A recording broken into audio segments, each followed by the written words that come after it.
जिंदगी में जब सब ठीक चल रहा होता है तो हमारे पास लोग ही लोग होते हैं, रिश्ते भी होते हैं, अपनापन भी होता है। और तब हमें लगता है कि हम कभी अकेले होंगे ही नहीं। लेकिन जिंदगी का असली चेहरा तब सामने आता है जब हालात हमें जिंदगी के उस मुश्किल मोड़ पर लाकर खड़ा कर देते हैं। और तब हमसे जिंदगी एक सवाल करती है, अब तू बता तेरा असली दोस्त कौन है। आज की ये कहानी इसी सवाल का जवाब है। एक व्यक्ति था, उसके जीवन में 3 मित्र थे। पहला मित्र जिसे वो रोज मिलता, उस मित्र के बिना तो उसका दिन शुरू ही नहीं होता था। दूसरा मित्र जिससे वो बहुत प्यार करता था, लेकिन उससे मुलाकात कभी 1 हफ्ते में तो कभी 2 हफ्ते में हो पाती थी। तीसरा मित्र जैसे वो महीनों के बाद कभी कभार भूले भटके ही मिल पाता था। एक दिन उस आदमी पर गंभीर मुकदमा चल पड़ा।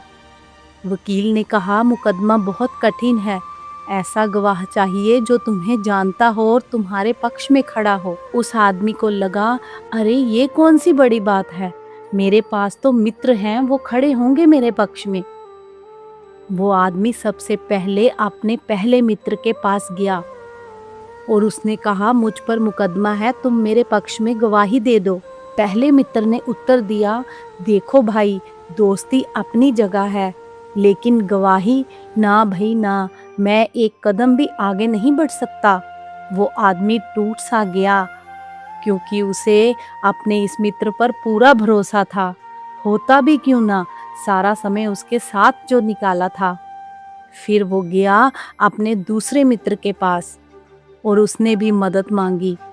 दूसरे मित्र ने कहा, देखो दोस्त, बुरा मत मानना, मैं तुम्हारे साथ कचहरी के दरवाजे तक तो चल सकता हूँ, लेकिन गवाही नहीं दे सकता। उस व्यक्ति की निराशा और गहरी हो गई। अंत में उसके मन में तीसरे मित्र का ख्याल आया, जिससे वो बहुत ही कम मिलता था, पर उसे इस मित्र से कोई आशा नहीं थी। उसे लगा, जिन दोस्तों के साथ में वक्त बिताया था, जब उन्होंने साथ नहीं दिया तो ये क्यों देगा। फिर भी उसने तीसरे मित्र को जाकर सारी बात बताई।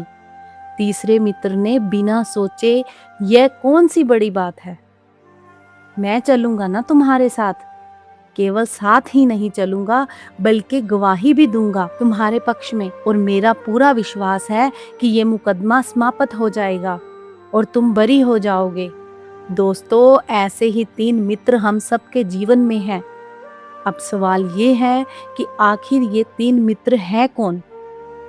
पहला मित्र है धन संपत्ति भवन भूमि, जिसके लिए इंसान दिन रात चिंतित रहता है, लेकिन मृत्यु और संकट के समय ये यहीं धरा रह जाता है। दूसरा मित्र है परिवार और संबंधित, जो हमसे प्यार तो करते हैं, लेकिन उनकी सीमा शमशान और अदालत की चौखट तक है। तीसरा मित्र है ईश्वर भक्ति और आत्मा का रिश्ता, जिसे हम अक्सर अनदेखा कर देते हैं, जिसे हम ना समय देते हैं ना प्राथमिकता।